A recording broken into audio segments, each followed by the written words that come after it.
welcome to another edition of the Ask Dr. Jack Show. I am Dr. Jack Belis, chiropractor in Omaha, Nebraska. Hey, not trying to give you medical advice, just trying to give you information that you could easily pull off the internet yourself, but we're making it easily accessible for you so that you can use it to make intelligent and informed decisions for the health of yourself and your family. Now, this being version 2.0, we have brought Aaliyah from behind the front desk into the chair next to me to make this so much more enjoyable and fun for everyone. So, Aaliyah. Hello. Hi. Everyone. Hi. And so it's the beginning of September, and September is Childhood Obesity Awareness Month. I don't know if you know that. And I didn't. So I started looking up some things about it, and I found out that actually 1 in 5 school-age children is obese in the United States. Isn't that crazy? 1 in 5. Wow. Yeah, that's a lot of people. That's a lot of young people. And obesity is like a huge percentage over what is acceptable weight. So yeah, you have to be in like the 95th percentile to be considered obese as a child. yeah. On the BMI scale thing.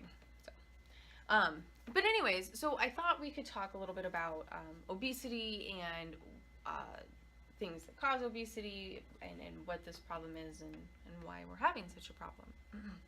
And I'll tell you, that much, it just infuriates me huge because so much of this obesity is completely controllable.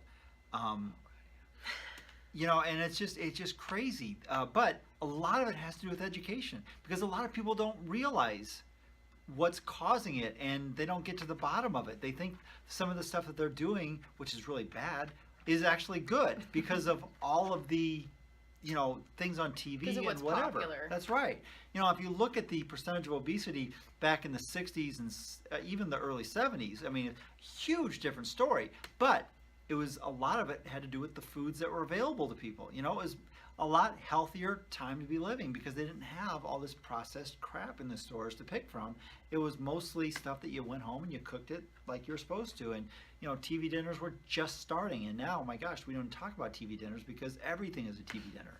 Yeah, So, half the grocery store is a frozen food section. yeah, yeah. So, so anyways, so what kinds of things cause obesity? Okay, so there's a lot of things that cause obesity. So some of them cannot be helped. Like, for instance, if you got hormonal imbalances, they can be a very big issue. Digestive disorders, you know, if your person, you know, has problem digesting food, whatever, that can be a huge thing too. Stress, and let's face it, there is so much stress today in society. It is just crazy how much stress there is. The last thing is mental disorders. You know, that if your brain isn't working right, you know, you don't know when to stop eating and you just kind of overeating. You know, obviously those are kind of on the fringe and that's not the main part of it, but just to show you that there are some people that are overweight that have a good reason for it. But what we want to focus on is the kids that can be helped, that can be fixed. Which kids would those be? What would those kids all have?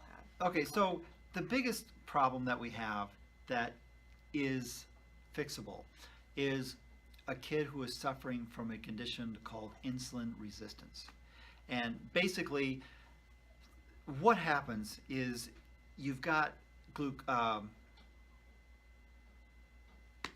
starch, sorry, thank you. So you've got starch, and let's face it, there's so many foods out there that have starch. And starch is made up of little glucose molecules, and everybody needs glucose in order to live and work and breathe. I mean, that's a little piece of sugar that each individual cell uses to, you know, contract if you're a muscle cell, or if you're a stomach cell, it secretes acid, you know, whatever. That's what causes the function. So glucose is a huge, important factor.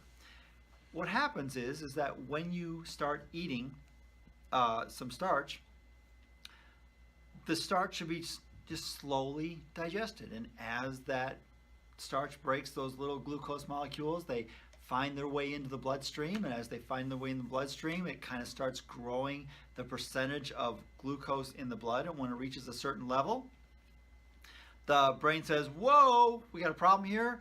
Mr. Pancreas, please secrete some insulin for us. And as that insulin goes throughout the body, it talks to the muscle cells and says, hey, Mr. Muscle Cell, please take a glucose molecule and bring it inside of you because we have too many in the blood and you probably need some at this point. And so the muscle cells, well, you're right, we do have a need for some glucose right now, so we will do exactly what you've asked of us. So we'll bring some out. And as these muscle cells respond, then the blood sugar, the blood glucose levels go back down below that threshold of the brain finding if there's any problem.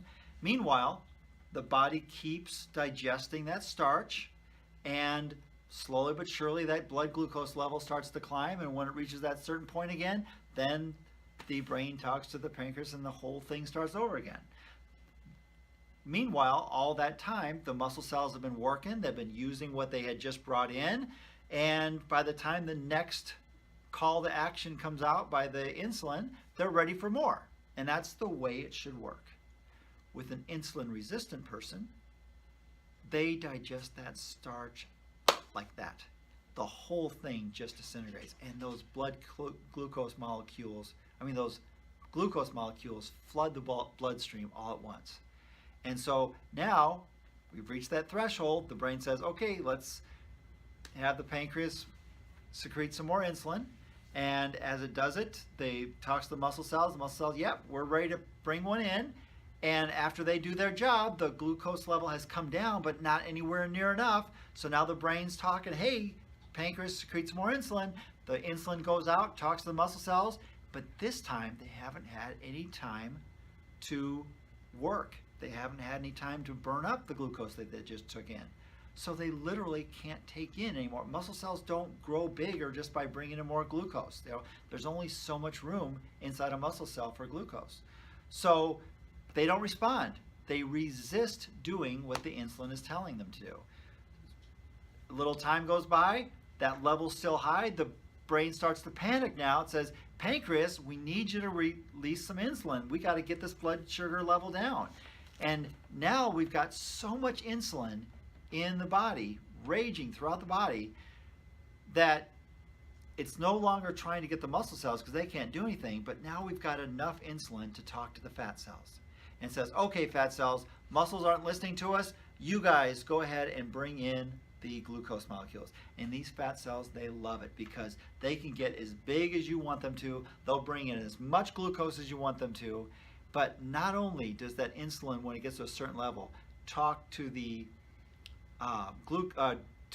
fat cells and bring in fat, but it also says, okay, guys, by the way, we don't want you releasing these free fatty acids. We're going to lock you down. We're going to let you take in all this fat, all this extra glucose, but we're going to lock you down so you can't release any of it. So let's say you're going to do some exercise. What happens? Well, your muscles use up all the energy they have inside the cells, and then they go to the fat cells and they say, okay, we need you to give us some energy. And on a normal person, that's why you lose weight when you exercise.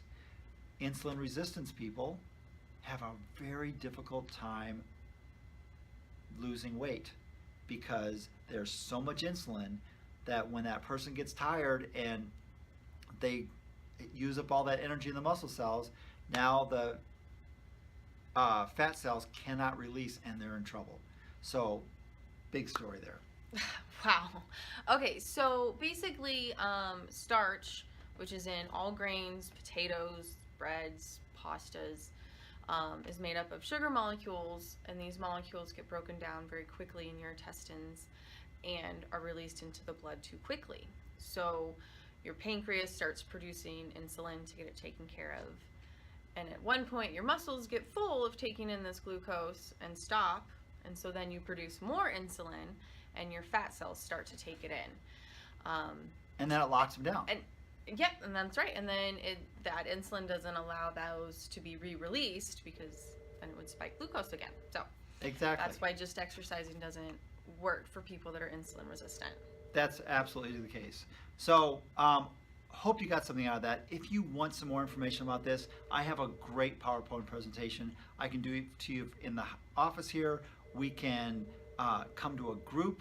If you have a group of moms, a athletic group or whatever. I mean, this information is awesome for any type of sporting a thing, because it makes your body work more efficiently if you just know these simple little rules. And we can go over all the things that you can have to eat, everything like that. It's great information. But just give us a call, 402-333-4848. We make ourselves available for going out to doing these things in the evenings, sometimes over lunches. It's just information that is so important, and we just got to get out to the public. So that's it for this episode of the Ask Dr. Jack Show. I am so excited that you're here, and can't wait until the next episode of the Ask Dr. Jack Show.